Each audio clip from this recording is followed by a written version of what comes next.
hoje. Neste vídeo eu quero falar um pouco sobre a língua polonesa.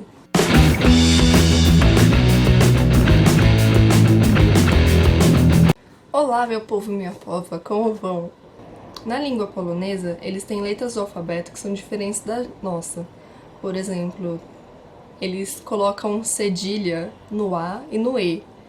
E o A com essa cobrinha embaixo é o ON, e o E com essa cobrinha embaixo é o EON. Eles também gostam de acentuar consoantes, como por exemplo o Z, que tem o Z com um acento agudo e tem o Z com um ponto em cima, que nem um pingo. E aí os dois eles têm um som parecido com o G, que seria J e J. Outras consoantes também têm o acento agudo, como o S, que o som seria o X, e o N, que seria um IN, um NI. Depende da palavra, o som fica diferente. E tem também o acento agudo, um risquinho em cima do C, que seria o T. E no meu primeiro vídeo eu mencionei o U, que é um L com um tracinho assim, cortando ele, que tem no zloty, que é a moeda aqui da Polônia. Um exemplo com esse U e o N com o tracinho em cima é o nome da rua que eu moro, que chama Miłęska. Młyńska. Desculpa, o Google me corrigiu. Młyńska. Além deles terem letras diferentes do alfabeto, eles também têm muitas terminações de palavras que são diferentes. Elas mudam conforme o sentido da frase e com o que você quer saber. Então, por exemplo, o meu nome é Marina, e quando o Matheus ou qualquer outra pessoa está falando de mim para outra pessoa, a pessoa fala Marine. Por quê? Porque a pessoa tá falando de mim, entendeu? É uma regra gramatical. Quando o Trump estava aqui, o Donald Trump estava aqui na Polônia, eles falavam trumpa, porque é a terminação. Quando é diferente para masculino, é diferente para feminino. Normalmente, quando tem um nome de rua com o nome de alguém, e essa pessoa, por exemplo, chama Tomasz, porque o Thomas aqui eles chamam de Tomasz, com SZ no final. E aí normalmente é Tomasza, porque a rua tem o nome do Tomasz. A rua é do Tomasz, então é Tomasza. Ou, por exemplo, quando alguém chama o Łukasz, fica Łukasza. Ou quando alguém chama Mateus, que é a pronúncia do nome do Mateus aqui, Mateus, dependendo da forma da situação, eles falam Mateusza. Como, por exemplo, aonde que você tá? Eu tô na casa do Mateus.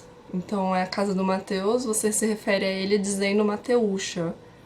Então, é meio engraçado, né? Porque a gente não muda os nomes próprios, e aqui eles mudam. E outra coisa engraçada da língua é que eles mudam o sobrenome. O sobrenome no homem nunca vai terminar com A.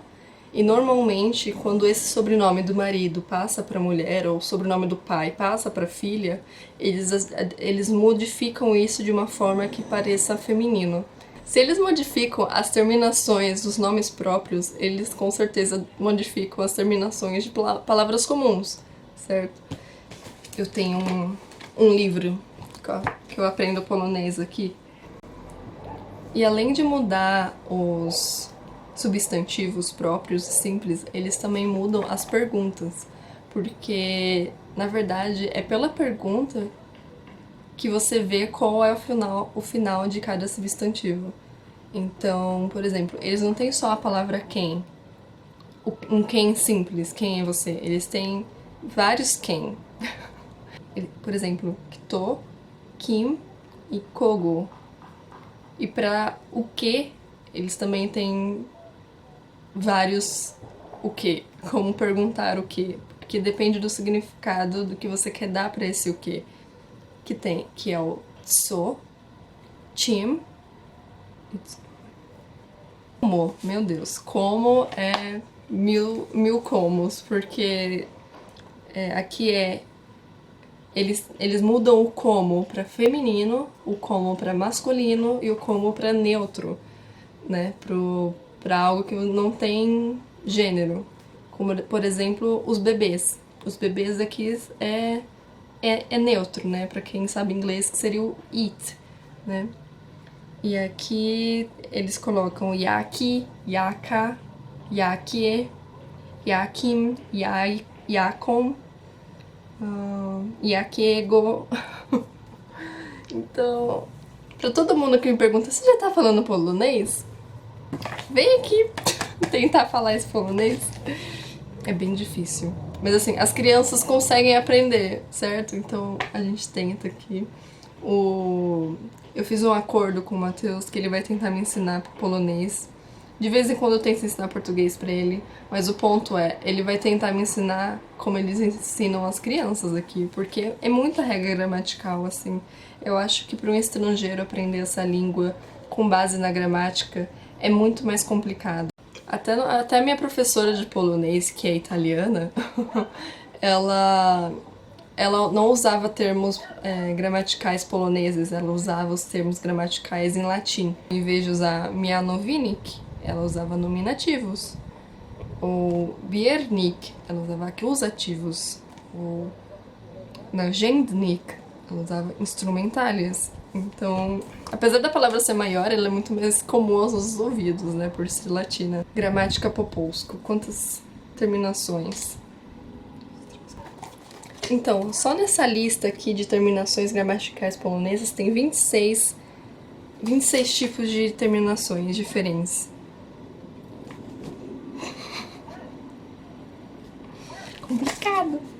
Apesar da gramática ter todas essas 1000 terminações e parecer bem difícil para uma língua como o português, que nesse sentido é bem simples, eles têm muitas palavras que vêm do latim, então tem muitas palavras que têm uma similaridade enorme, como por exemplo fábrica, cebula, legenda, que seria legenda, peruca, blusa. A língua é simples, mas é complicada. Então é isso, espero que vocês tenham gostado dessas curiosidades da língua. Se vocês tiverem alguma dúvida sobre a língua polaca, deixem aqui nos comentários que eu vou responder, tá bem? Deem um like, se inscrevam, tá bem? Então, um beijo. Tchau, valeu!